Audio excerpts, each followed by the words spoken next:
Hey Bookaholics, and welcome back to another video. Today I am bringing you a dedicated series review of the Empire trilogy by Raymond E. Feist and Janny Wurts.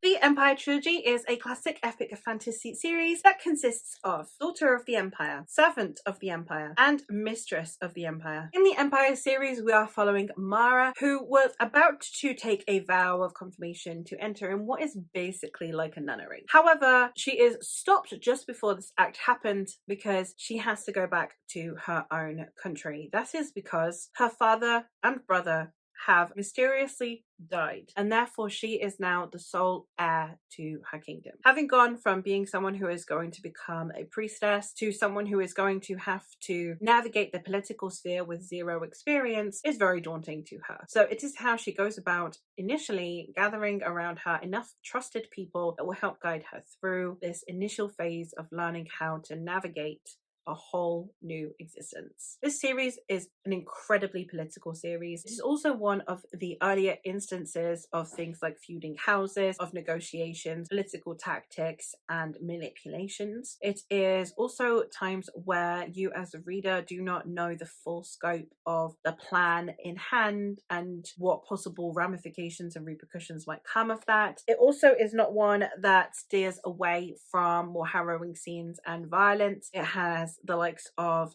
death and death of beloved characters. It doesn't necessarily shy away from killing off a character just because they are well loved, and it is definitely the kind of series that you can tell is foundational to later fantasies, namely among them Game of Thrones and the Realm of the Eldlings. This series is co-authored by two authors, which are Raymond E. Feist and Janny Wurts. I have read Raymond E. Feist's works before, as I have read the first Rift War trilogy, but I have never read Janny Wurts before. Now, given what I know of Raymond E. Feist's writing, which is not a huge amount, I read those books a few years back, but you can definitely tell which authors were putting forth which ideas. I feel like a lot of the magic system and the world building were to do with Raymond E. Feist, while a lot of the political machinations and the courtly intrigue part probably had more to do with Janny Wurts. I could be wrong, but those are the vibes and impressions that I get, because they are both so well honed that I feel like each of the authors were bringing their strongest suits to the table, and therefore it creates such a really well-rounded and developed world. This being in the vein of some of the older fantasies that we know, it does have a very, very descriptive writing style, and therefore it does go into a lot of detail. Now, thankfully, within this story, I do think that that works quite well in its favor, because knowing the hand gestures of someone, the type of clothing, the positioning of something actually has an entire new layer to it, because it has purpose within what it's trying to convey. That I think it is still over descriptive, but I think that it worked better than in a lot of instances where it's just, I don't care what the curtains are like. As much as there were still paragraphs upon paragraphs of describing a room or a place, it did give you a better idea of the positions that characters would be in that would then potentially suit the plot or not later. It served almost as a type of foreshadowing, which I really appreciated. The writing style is not over convoluted, but there are a lot of names and places that you do need to know. So if you are not accustomed to fantasy names and fantasy titles, etc., then it is entirely possible that this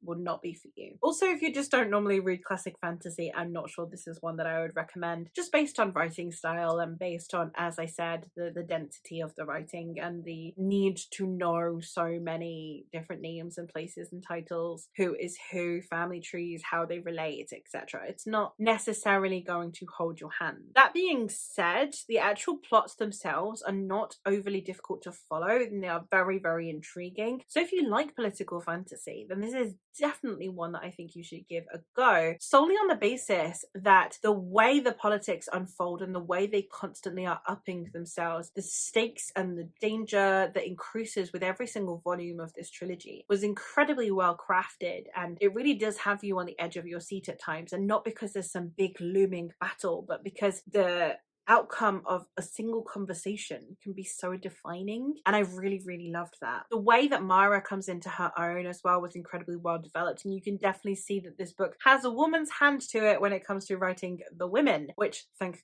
goodness. Thank you, Janny, for your contributions to the genre. And I just think that you can definitely see how political fantasy was beginning to blossom in this time period, because there's so much emphasis on the conversations being had between characters, the possible things that they are willing to give up in exchange for the things that they want in return, the literal negotiation side of it, the in-depth politics, the way that you have to understand the repercussions something will have on your people versus the way it could potentially benefit your people, needing to pacify nobility while at the same time needing to ensure that you don't do something that would create a revolt from the underclasses. All of these things are discussed in depth in this series. I think that the pacing, like in many older fantasy, is slower than the more punchy, fast-paced fantasy that we get now. But if you are someone who is interested in classic fantasy, it will be of no problem to you. It's faster paced than some of its contemporaries. And if you are wanting to step into classic fantasy but the pacing does daunt you, this is probably one of the better places to go, because it will accustom you to the slower pacing, but at the same time the intrigue is high enough that it's still compellingly readable. The characters themselves do generally feel incredibly well-rounded. You do get very attached to some of these characters, all the more so made concerning when you know that not all of them will necessarily survive. You do start having characters that are killed off that you didn't think would be because of how prominent in the story they are. I think that was handled really well. Family ties and bonds are also very, very interesting because it discusses things around loyalty and family name. It discusses things around